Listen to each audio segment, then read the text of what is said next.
चलिए तो dear students, मैं 2 दिनों से कोई वीडियो नहीं डाल पा रहा हूँ, उसके लिए आई एम रियली सॉरी। ठीक है, आज हम स्टार्ट करेंगे चैप्टर रियल नंबर, जो कि 10th क्लास का पहला चैप्टर है। ठीक है, तो देखिए रियल नंबर्स। रियल नंबर्स के कुछ पार्ट तो हमने क्लास 9th में पढ़ चुका है। ठीक है, अब क्लास 10th में उसका कुछ और एक्स्ट्रा पार्ट पढ़ेंगे। ठीक है, तो हेडिंग लगाएं रियल नंबर।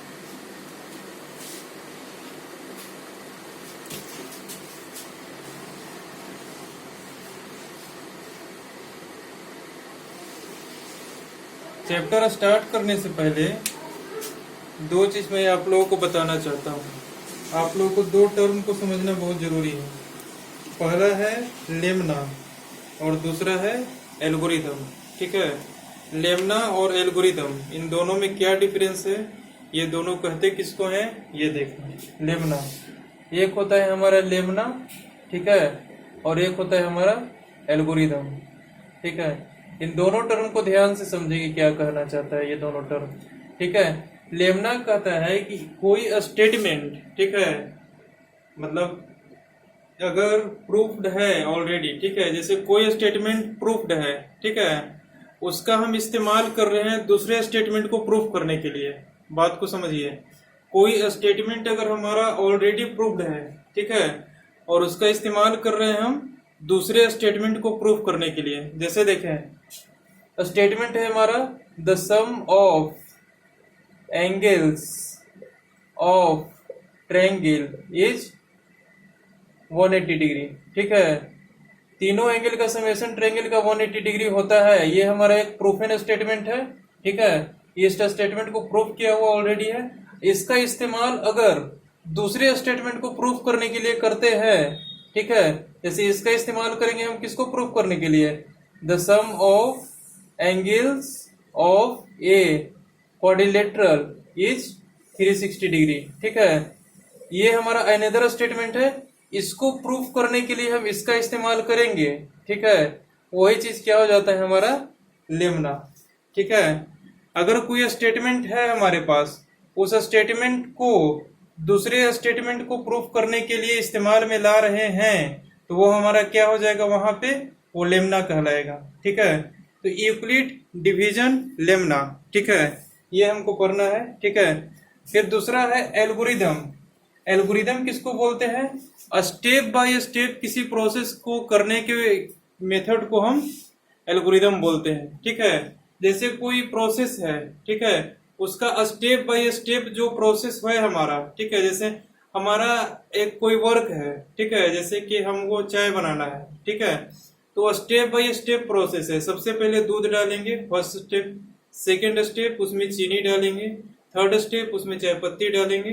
ठीक है, उसके बाद फोर्थ स्टेप में क्या करेंगे, हीट करेंगे उसको।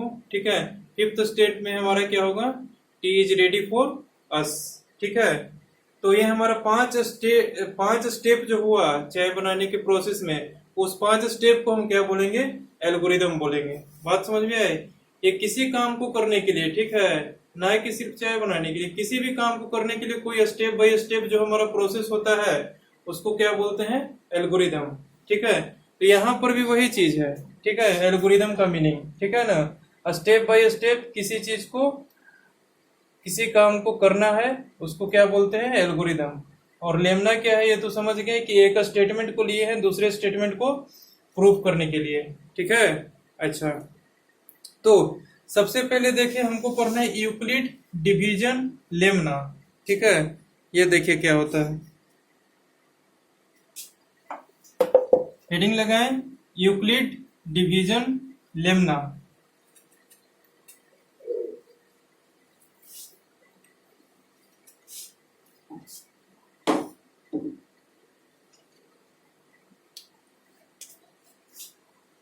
Euclid division Lemna. ठीक है, ये हमारा क्या है, देखें। ठीक है, हमने सबसे पहले पढ़ा है, ठीक है, कि क्या होता है हमारा एक स्टेटमेंट, देखें जो हम लिए हैं ऑलरेडी। ठीक है, हमारा ये सबसे पहले क्लासेस में, पिछले क्लासेस में हमने पढ़ लिया है, dividend is equal to divisor into quotient plus remainder. ठीक है, ये हमने ऑलरेडी पिछले क्लास में पढ़ चुका है। ठीक है, अच्छा, ये हमारा एक स्टेटमेंट है जो कि ऑलरेडी प्रूव्ड है। ठीक है ना, ये ऑलरेडी प्रूव्ड स्टेटमेंट है। ठीक है, इसका इस्तेमाल हम दूसरे स्टेटमेंट को प्रूफ करने के लिए करेंगे। ठीक है, तो क्या हो जाएगा, लेमना हो जाएगा। यानी कि यूक्लिड डिवीजन लेमना, मतलब यूक्लिड ने क्या किया, इस स्टेटमेंट को लेके, ठीक है, इस स्टेटमेंट का यूज करके दूसरा स्टेटमेंट अपना वो फॉर्म कर दिया, जो कि हमारा यूक्लिड डिवीजन लेमना के नाम से जाना जाता है। ठीक है, तो ये क्या है देखें, तो देखें, ठीक है, Euclid division Lemna, for any two given positive integer a and b there exist unique whole number q and r such that a is equal to bq plus r where 0 is less than equal to r is less than b, यानी कि r किसके किसके बीच में आएगा, 0 से लेके b के बीच में। ठीक है, तो देखिए क्या कर रहा है, दो हमारे गिवन पॉजिटिव इंटीजर है। पॉजिटिव इंटीजर का मीनिंग तो आप लोग समझ रहे होंगे। ठीक है, पॉजिटिव इंटीजर निगेटिव इंटीजर हमने पहले ऑलरेडी पढ़ा दिया है, इसको डिस्कस नहीं करेंगे। ठीक है, दो गिवन पॉजिटिव इंटीजर है हमारा, ठीक है, जो कि a एंड b है। ठीक है, दो पॉजिटिव इंटीजर के लिए हमारा एक यूनिक होल नंबर q और r, ठीक है, एग्जिस्ट करता है। ठीक है, मतलब ये कि उसके लिए a और b कोई दो पॉजिटिव इंटीजर हम ले ले तो, ठीक है, उन दोनों नंबर के लिए q एंड r एग्जिस्ट करता है। ठीक है, such that a is equal to b q plus r. ठीक है, दो पॉजिटिव इंटीजर हमने लिया है a और b, तो कोई हमारा q होगा, ठीक है, और कोई हमारा r होगा। इन दोनों नंबर के लिए एग्जिस्ट करेगा जिसके लिए हमारा ये कंडीशन सेटिस्फाई होगा। ठीक है, a is equal to b q plus r where 0 is less than equal to r is less than b। ठीक है, इसको समझने के लिए क्या करते हैं, सबसे पहले दो पॉजिटिव इंटीजर लेते हैं। ठीक है, दो पॉजिटिव इंटीजर क्या क्या हम लेंगे, a और b। ठीक है, मान लेते हैं कि हमारे पास क्या था, dividend is equal to divisor into quotient plus remainder. ठीक है, तो मान लेते हैं कि a हमारा डिविडेंड है और b हमारा क्या है, डिवाइजर है, मतलब कि b को हम a से डिवाइड कर रहे हैं। ठीक है, तो इसका हमारे पास कुछ ना कुछ कोसेंट आएगा, मान लेते हैं कि q आएगा। ठीक है, कुछ ना कुछ रिमाइंडर आएगा, 0 भी आ सकता है, हमको भी नहीं पता है। ठीक है, दो को हमने पॉजिटिव इंटीजर लिया a और b, तो a से अगर b को डिवाइड किया गया, सॉरी, b से अगर a को डिवाइड किया गया, ठीक है, b से a को डिवाइड किया गया, तो हमारे पास कुछ ना कुछ कोसेंट आया और कुछ ना कुछ रिमाइंडर आया। ठीक है, तो अगर इसमें dividend is equal to divisor into quotient plus remainder लगा दे तो ये वाला आ जाएगा। ठीक है, same dividend is equal to divisor b into q plus r, आ गया ना ये स्टेटमेंट। ठीक है, तो कोई भी दो इंटीजर हमारा रहेगा जिसको कि आपस में हम डिवाइड कर दे, एक को डिविडेंड एक को डिवाइजर मान ले। ठीक है, तो ये कंडीशन हमारा सेटिस्फाई करेगा। ठीक है, और ये कंडीशन कैसे सेटिस्फाई करेगा, ये देखे, 0 is less than equal to r is less than b। ठीक है, यानी 0 से b के बीच में हमारा रिमाइंडर रहेगा। ठीक है, कैसे, क्योंकि हमारा डिवाइजर क्या है, b है, तो रिमाइंडर हमारा b से छोटा होगा। ठीक है, ज्यादा से ज्यादा छोटा रिमाइंडर क्या हो सकता है, हमारा 0 हो सकता है, और उससे ज्यादा क्या हो सकता है, b से थोड़ा छोटा हो सकता है। b तो नहीं होगा कभी भी, b से हल्का छोटा होगा। इस बात को समझे। ठीक है, यूक्लिड डिवीजन लेमना यही कहता है कि दो पॉजिटिव इंटीजर अगर हम लेंगे, ठीक है, तो हमारे पास एक यूनिक होल नंबर q और r एग्जिस्ट करेगा उसके लिए, सच दैट, ठीक है, a is equal to b q plus r. बात समझ में आ गई। ठीक है, अच्छा, ये हम पढ़े क्यों हैं, ये देखे, इस स्टेटमेंट से हम दूसरे स्टेटमेंट को प्रूफ कर सकते हैं। ठीक है, जैसे देखिए एक एग्जांपल लेते हैं। ठीक है, एग्जाम्पल लिखे,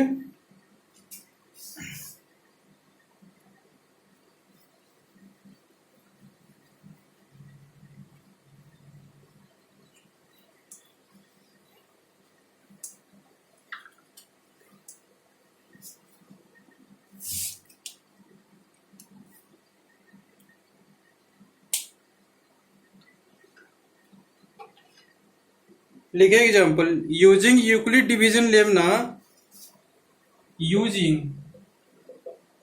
Euclid division Lemna proof that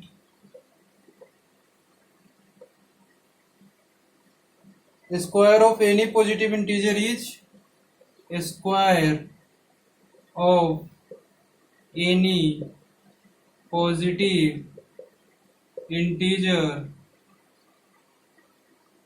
is either of the form 3m or 3 plus either of the form 3m और 3m plus 1, ठीक है, for some integer n, for some integer m, ठीक है। इस चीज को हमको प्रूव करना है, ठीक है। बात समझ में आ रही है? क्वेश्चन समझ में आ रहा है? क्वेश्चन क्या कर रहा है? यूक्लिड डिवीजन लेमना का यूज करते हुए हमको ये प्रूफ करना है कि एनी पॉजिटिव इंटीजर, कोई पॉजिटिव इंटीजर का अगर हम स्क्वायर लेते हैं, ठीक है, तो वो या तो 3m के फॉर्म में होगा या 3m प्लस 1 के फॉर्म में होगा, ठीक है। बात समझ में आ रहा है? तो देखें कैसे प्रूफ करते हैं इसको, ठीक है। सपोज कर लेते हैं हम, ठीक है, कि हमारे पास यूक्लिड डिवीजन लेमना क्या कहता है, a is equal to b q plus r, ठीक है। तो देखें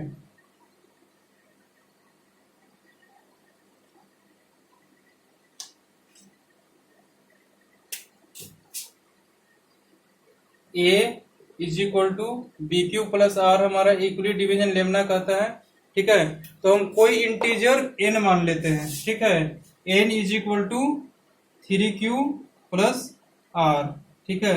एक हमारा इंटीजर मान लिया इस टाइप का n, ठीक है, और एक हमारे a के जगह पे n रख दिया और b के जगह पे 3 रख दिया। 3 से अगर n को डिवाइड करते हैं तो कुछ ना कुछ क्वोशेंट आता है और कुछ ना कुछ रिमाइंडर आता है, ठीक है। ऐसा हमने सपोज कर लिया n को, ठीक है।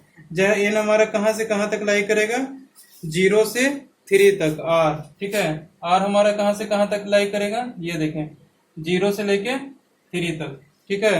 अच्छा, सबसे पहले हमारे पास ये देखें कि इसमें रिमाइंडर कौन कौन सा हो सकता है। अगर n को हम 3 से डिवाइड करते हैं, क्वोशेंट q और r आता है, ठीक है, रिमाइंडर, तो रिमाइंडर क्या क्या आ सकता है, r कहां से कहां तक के बीच में है, ठीक है, 0 से लेके 3 तक के बीच में है r हमारा, ठीक है।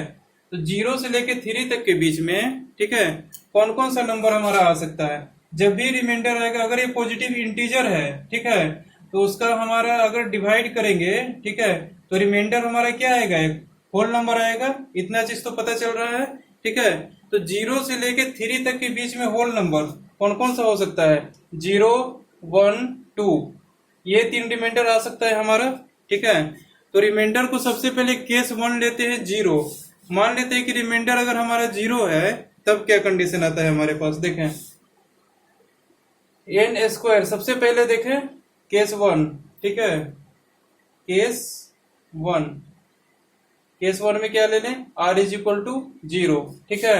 तो देखें क्या होता है, n हमारे पास है, n स्क्वायर हमको फाइंड करना है। n स्क्वायर कितना हो जाएगा, a square plus b square, sorry, r is equal to 0 है हमारा, n इज इक्वल टू क्या हो जाएगा हमारे पास, 3q प्लस 0 हो जाएगा, ठीक है। r तो एलिमिनेट हो गया यहाँ से। अब n स्क्वायर फाइंड करते हैं, कितना हो गया, 9q स्क्वायर हो गया। ये n स्क्वायर को हम क्या लिख सकते हैं, 3 इंटू 3q स्क्वायर लिख सकते हैं, 3 3 जा 9, 9q स्क्वायर आ जाएगा वापस, ठीक है।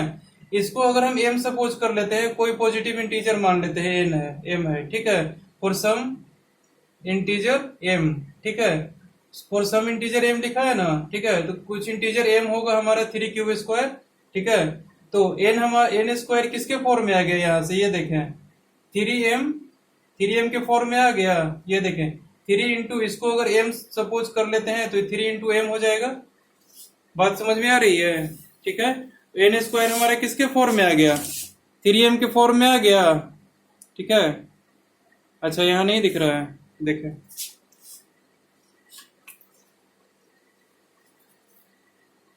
ये हमारा यहाँ तक तो दिख रहा है, n square is equal to 9q² हो गया। ठीक है, अब यहाँ देखें n square is equal to क्या लिख सकते हैं, 3 इंटू 3q² लिख सकते हैं। ठीक है, अब इसको क्या लिख सकते हैं, n square is equal to, इसको अगर m पुट कर दें तो यह क्या हो जाएगा, 3m फॉर्म में आ गया, 3m के फॉर्म में। ठीक है, तो r इज इक्वल टू 0 पर हमारा ये कंडीशन क्या कर रहा है, सेटिस्फाई कर रहा है कि 3m के फॉर्म में हमारा एन स्क्वायर आ रहा है। ठीक है, तो यहाँ तो r इज इक्वल टू 0 के लिए प्रूफ हो गया। ठीक है, कि square of any positive integer in either of the form 3m और 3m प्लस 1। ठीक है, इतनी बात समझ में आ गई। सेकेंड स्टेप, चलिए सेकेंड स्टेप हमारा केस 2 लेते हैं।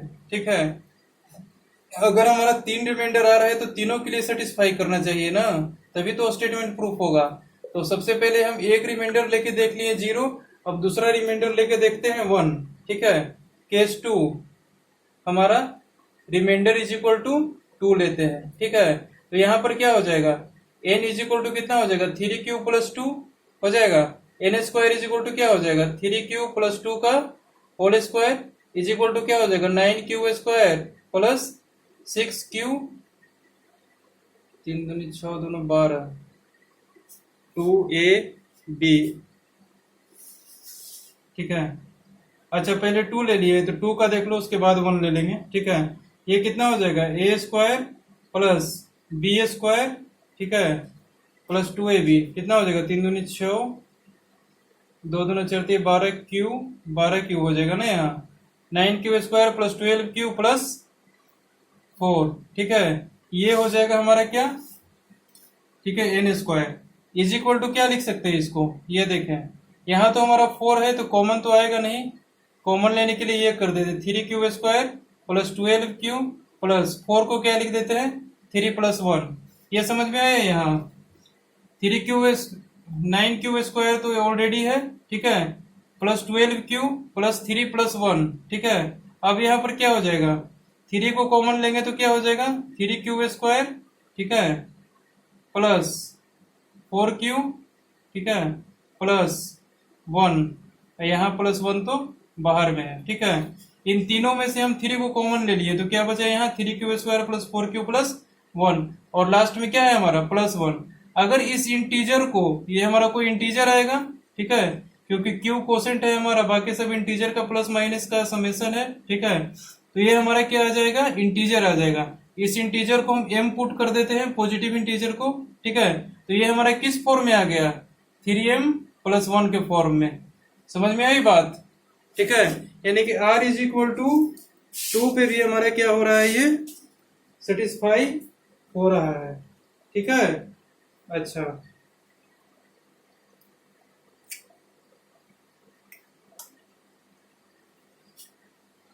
बात समझ में आई। ठीक है, r इज इक्वल टू 2 पे क्या हो रहा है, सेटिस्फाई हो रहा है।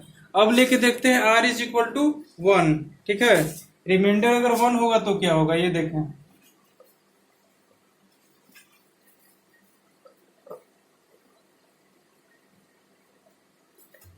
यहां हम लेते हैं केस 3।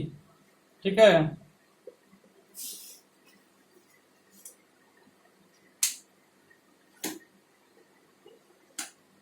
यहां हम ले लिया केस 3। केस 3 में क्या हो जाएगा हमारा, पुट करेंगे क्या, r इज इक्वल टू 1। ठीक है, r is equal to 1 put करेंगे तो क्या हो जाएगा, ये देखें n is equal to 3q plus 1। ठीक है, एन स्क्वायर कितना हो जाएगा, 3q प्लस 1 का होल स्क्वायर कितना हो जाएगा, बोलो जल्दी, 9q² प्लस 1 प्लस 6q।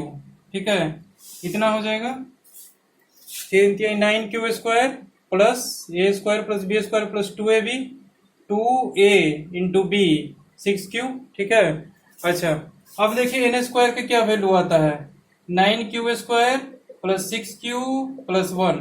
ठीक है, अब यहाँ देखिए एन स्क्वायर का क्या वैल्यू आता है, अगर 3 को कॉमन लेते हैं। ठीक है, अंदर जाकर के क्या बचेगा हमारा, ये देखें 3q² प्लस 2q, ठीक है, 3q², ठीक है, प्लस 2q, ठीक है, यहाँ पर हो जाएगा +1। ये भी हमारे किस फॉर्म में आ गया? अगर ये हमारा कोई पॉजिटिव इंटीजर m सपोज कर लेते हैं तो ये किसके फॉर्म में आ गया? हमारा 3m + 1 के फॉर्म में आ गया, ठीक है। तो हमारा r = 1 पे भी क्या हो रहा है? ये सेटिस्फाई हो रहा है यूक्लिड डिवीजन लेम्ना, ठीक है, से। तो हम पूरी तरह से साबित कर पाए हैं, ठीक है, कि स्क्वायर कोई भी पॉजिटिव इंटीजर का स्क्वायर हम अगर ले लेते हैं, ठीक है, तो या तो 3m के फॉर्म में होगा या 3m + 1 के फॉर्म में होगा, ठीक है। m हमारे पास कुछ भी हो सकता है इंटीजर, ठीक है, यहाँ पे डिफरेंट इंटीजर होगा, यहाँ पे डिफरेंट इंटीजर होगा, ठीक है। बात समझ में आ गया? ठीक है, अच्छा, अब चलते हैं नेक्स्ट एग्जाम्पल, ठीक है। अब है हमारा Euclid division algorithm. Euclid division algorithm क्या कहता है ये देख लें, ठीक है।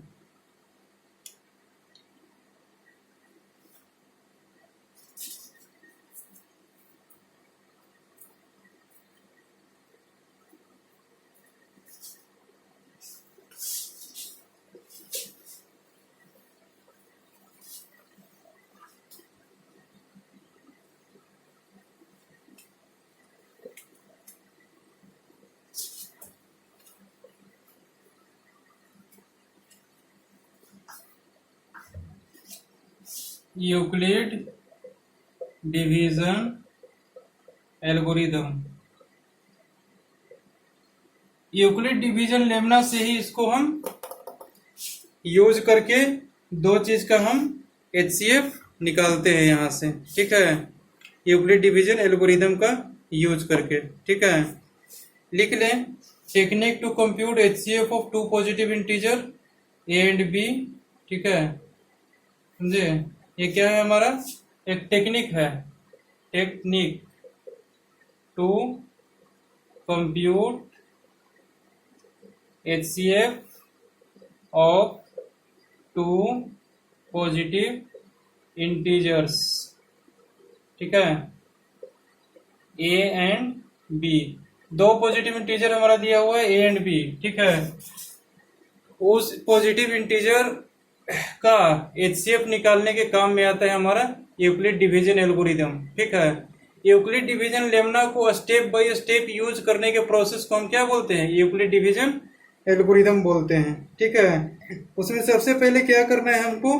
पहला स्टेप में करना है कि यहां लिए हम क्या, ये देखें, कंडीशन लिए हम A is greater than B, ठीक है, ये कंडीशन लिया है हमने, यहां देख ले, ठीक है, ये कंडीशन हमने लिया है A ग्रेटर देन B, ठीक है। स्टेप बाय स्टेप प्रोसेस क्या होगा ये देख लें। पहला स्टेप हमारा होगा कि डिवाइड करना होगा हमको, किससे किसको डिवाइड करेंगे ये देखें, B से A को हमको डिवाइड करना पड़ेगा, ठीक है। डिवाइड कर देते हैं B से A को, ठीक है। कुछ क्वोशिएंट आएगा, कुछ हमारा रिमाइंडर आएगा, ठीक है। इसको क्या लिख देंगे हम? A = BQ + R, ठीक है, ये तो लिख सकते हैं पहला स्टेप में। अगर हमारे पास R क्या होगा? 0 होगा, लेट R = 0, रिमाइंडर अगर हमारा 0 आ गया पहला स्टेप में ही, ठीक है, तो HCF हमारा क्या हो जाएगा? ये वाला B हमारा क्या हो जाएगा? HCF हो जाएगा, ठीक है। अगर हमारे पास रिमाइंडर 0 के इक्वल नहीं है तो फिर हम क्या करेंगे? यहां से ये देखें, इसको ऐसे घेरेंगे, फिर B से इसको डिवाइड करेंगे, ठीक है। फिर कुछ ना कुछ क्वोशिएंट आएगा Q1, ठीक है, फिर यहाँ कुछ ना कुछ रिमाइंडर आएगा R, ठीक है। तो R से फिर R1 आएगा रिमाइंडर, तो हम क्या करेंगे? R1 को फिर R से डिवाइड करेंगे। मान लेते हैं यहाँ पे 0 आ गया, ठीक है, तो सक्सेसिव इसको क्या करेंगे? ये हमारा क्या हो जाएगा? HCF हो जाएगा। ये है हमारा यूक्लिड डिवीजन एल्गोरिदम, ठीक है। सबसे पहले क्या करना है ये समझें, ठीक है। करना है वही काम, ठीक है, लेकिन लिखना है इस फॉर्म में, ठीक है ना।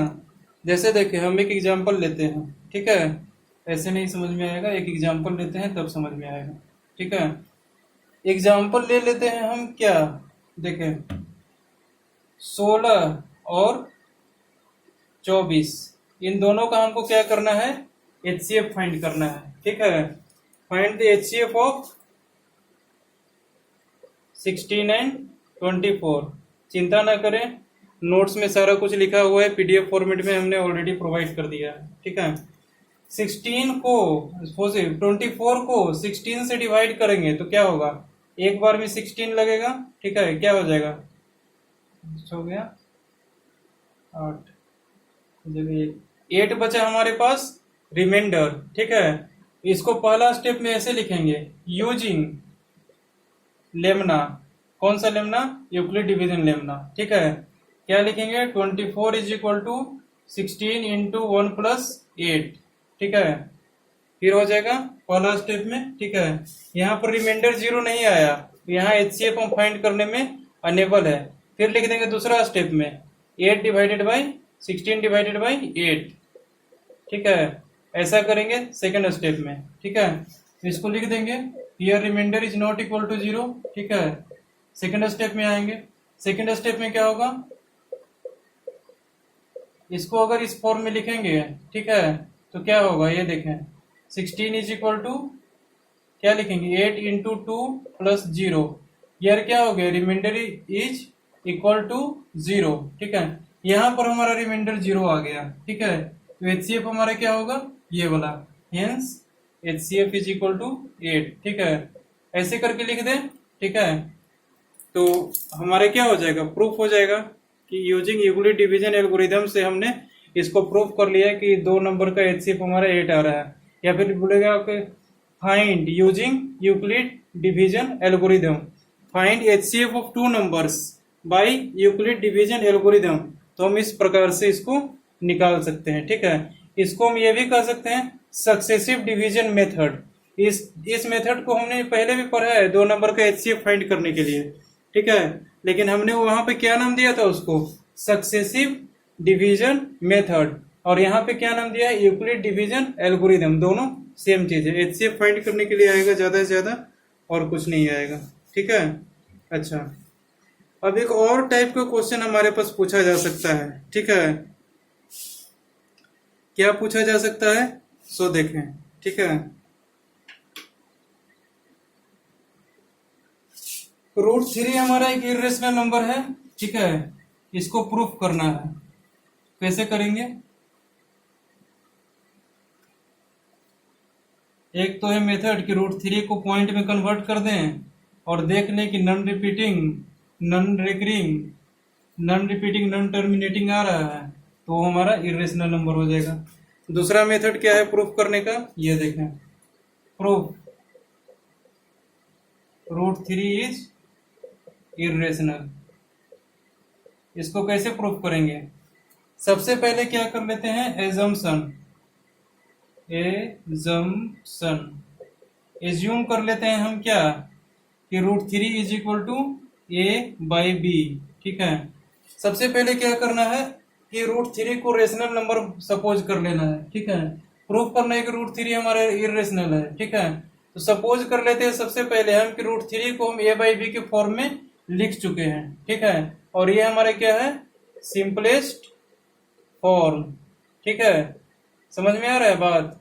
ठीक है, ये हमारा सिंपलेस्ट फॉर्म में A/B √3 को हम लिख चुके हैं। ठीक है, कोई नंबर होगा हमारा A और B जिसके इक्वल होगा √3। ठीक है, यानी ये रेशनल नंबर होगा। हमने सपोज कर लिया है कि अगर ये रेशनल नंबर होगा तो क्या आता है, यहां से देखें क्या निकल के आता है, B, दोनों तरफ स्क्वायरिंग कर दे, 3 इज इक्वल टू क्या आ जाएगा, A²/B² आएगा। ठीक है, इसका मतलब क्या हो गया, 3B² is equal to A² हो जाएगा ना। ठीक है, यहां से हम देख सकते हैं, ठीक है, कि 3B² हमारा क्या है, 3 से डिविजिबल है। ठीक है, अब उसके इक्वल टू A² है। ठीक है, 3B² तो हमारा साफ दिख रहा है ना कि 3 से डिविजिबल है। ठीक है, उसके इक्वल टू में A² लिखा हुआ है, मतलब ये दोनों नंबर आपस में इक्वल है। तो 3 हमारा किसको डिवाइड करेगा, A² को भी डिवाइड करेगा। ठीक है, यहां से लिख देंगे हम क्या, 3 डिवाइड्स ए स्क्वायर। ठीक है, बात समझ में आया। 3b² हमारा साफा यहाँ से दिख रहा है कि 3 से डिवाइड हो रहा है। ठीक है, दिख रहा है ना। ठीक है, और उसी के इक्वल टू ए स्क्वायर है। ठीक है, दोनों नंबर अगर आपस में इक्वल है तो 3 हमारा ए स्क्वायर को भी डिवाइड करेगा। जब 3 हमारा ए स्क्वायर को डिवाइड करेगा तो 3 हमारा किसको भी डिवाइड करना चाहिए, ए को भी डिवाइड करना चाहिए, क्योंकि 3 हमारा क्या है, प्राइम नंबर है। ठीक है, अगर वो ए स्क्वायर को डिवाइड करता है कोई प्राइम नंबर, तो वो नंबर हमारा ए को भी डिवाइड करेगा। ठीक है, ये हमारा स्टेटमेंट है। ठीक है, प्रूफ के साथ में कोशिश करके कहीं पर देख लेना कि अगर किसी नंबर का स्क्वायर, ठीक है, को अगर कोई प्राइम नंबर हमारा डिवाइड कर रहा है, ठीक है, तो उस नंबर को भी हमारा वो प्राइम नंबर क्या करेगा, डिवाइड करेगा। जैसे देखें 14 का स्क्वायर लेते हैं हम, कितना होता है, 256 होता है ना, 16 का होता है ना जी, 14 का शायद होता है 196। ठीक है, देख ले करके 14 का स्क्वायर,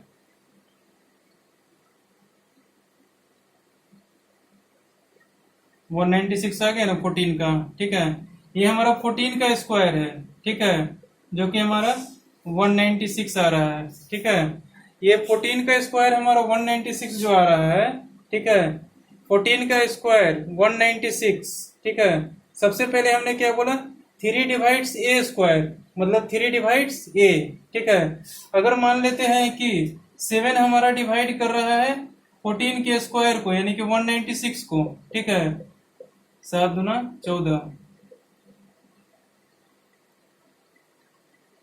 7 8 56, 28 टाइम्स कंप्लीटली डिवाइड कर दिया। ठीक है, 196 को 7 हमारा।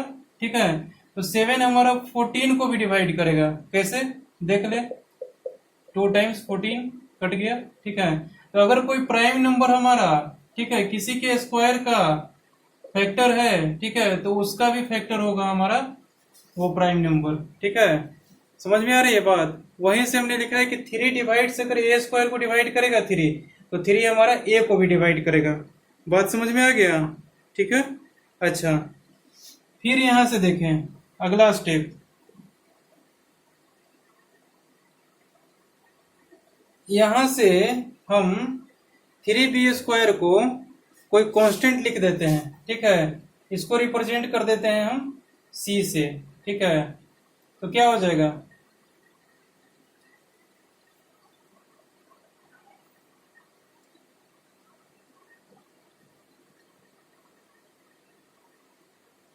Sorry,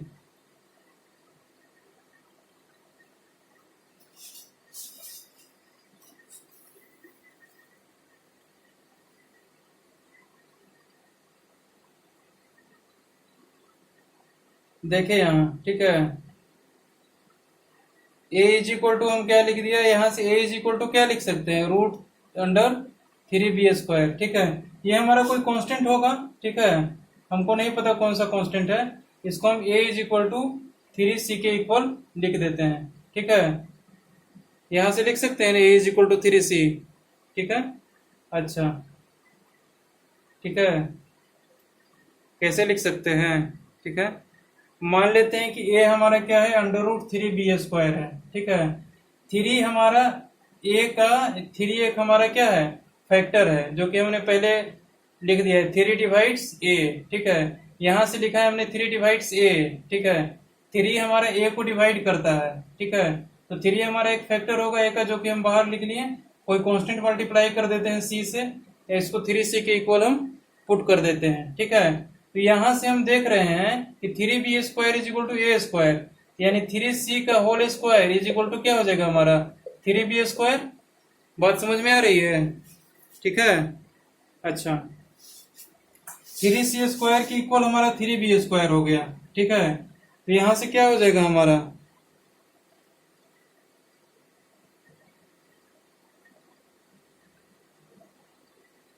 (9b² is equal to 9c²।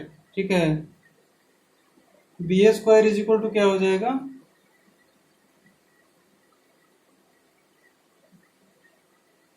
Sorry हमने गलत लिख दिया, यहाँ 3b² है ना, 3b² is equal to 3c का होल स्क्वायर, ठीक है, ये हमारा था। अब यहाँ से चलें, 3b² को हम क्या लिख सकते हैं, 9c², ठीक है, यहाँ से क्या हो जाएगा, 3 टाइम्स कट जाएगा, b² is equal to 3c², ठीक है। तो यहाँ से हम क्या कंक्लूजन निकाल सकते हैं, सोच के बताइए, ठीक है। 3 डिवाइड्स b², ठीक है, ये दोनों हमारा क्या है, इक्वल है, ठीक है। ये हमको नंबर क्लियरली दिख रहा है अगेन, ठीक है, दोबारा से ये नंबर हमारा क्या है, 3 से डिविजिबल है, ठीक है। 3 डिवाइड्स यहाँ से लिख दे सकते हैं b², ठीक है। अच्छा, क्योंकि ये दोनों नंबर हमारा आपस में इक्वल है, ठीक है, तो 3 डिवाइड्स अगर 3c² है, ठीक है, ये तो हमको कंप्लीटली दिख रहा है कि 3 से डिविजिबल है, ठीक है। तो ये b² भी हमारा 3 से डिविजिबल होगा। जब b² 3 से डिविजिबल होगा तो b हमारा क्या होगा, 3 से डिविजिबल होगा। b² अगर हमारा 3 से डिविजिबल है तो b भी हमारा क्या होगा, 3 से डिविजिबल है। अब आइए यहाँ पे, ठीक है, √3 को हम a/b माना है, जो कि हमारा सिंपलेस्ट फॉर्म में है। यहाँ से देख रहे हैं कि a क्या है, 3 डिवाइड्स a, यहाँ है 3 डिवाइड्स b, ठीक है। इसका फैक्टर हमारा एक 3 आ जाएगा, इसका भी फैक्टर हमारा एक 3 आ जाएगा, ठीक है। और हमने इसको माना है सिंपलेस्ट फॉर्म में, सिंपलेस्ट फॉर्म का फैक्टर आ जा रहा है। बात समझ में आ रहा है? कभी पॉसिबल है कि जो सिंपलेस्ट फॉर्म में हमारा a/b लिखा हुआ है उसमें न्यूमरेटर और डिनोमिनेटर का दोनों का कोई फैक्टर आ जाए, ऐसा कभी पॉसिबल है? नहीं है। तो ये हमारा क्या हो गया, कॉन्ट्राडिक्शन एराइजेज, ठीक है, मतलब कंफ्यूजन एराइजेज, ठीक है। मतलब कि हमारा सपोजिशन क्या था, यहाँ रॉन्ग था। √3 को हम a/b के फॉर्म में जो लिख रहे थे सिंपलेस्ट फॉर्म में, ये सपोजिशन हमारा क्या था, यहाँ रॉन्ग था, तभी तो हमारा यहाँ पे आ गया फैक्टर दोनों का। अगर हमारा सपोजिशन सही रहता, ठीक है, एजम्पशन सही रहता, तो यहाँ पर हमारा क्या होता, नहीं आता फैक्टर। समझ में आ रही है बात? ठीक है, तो इस तरह से कंट्राडिक्शन मेथड से हम इस टाइप के क्वेश्चन को सॉल्व कर सकते हैं। बात समझ में आ गया? ठीक है, अच्छा, अब आगे चलते हैं।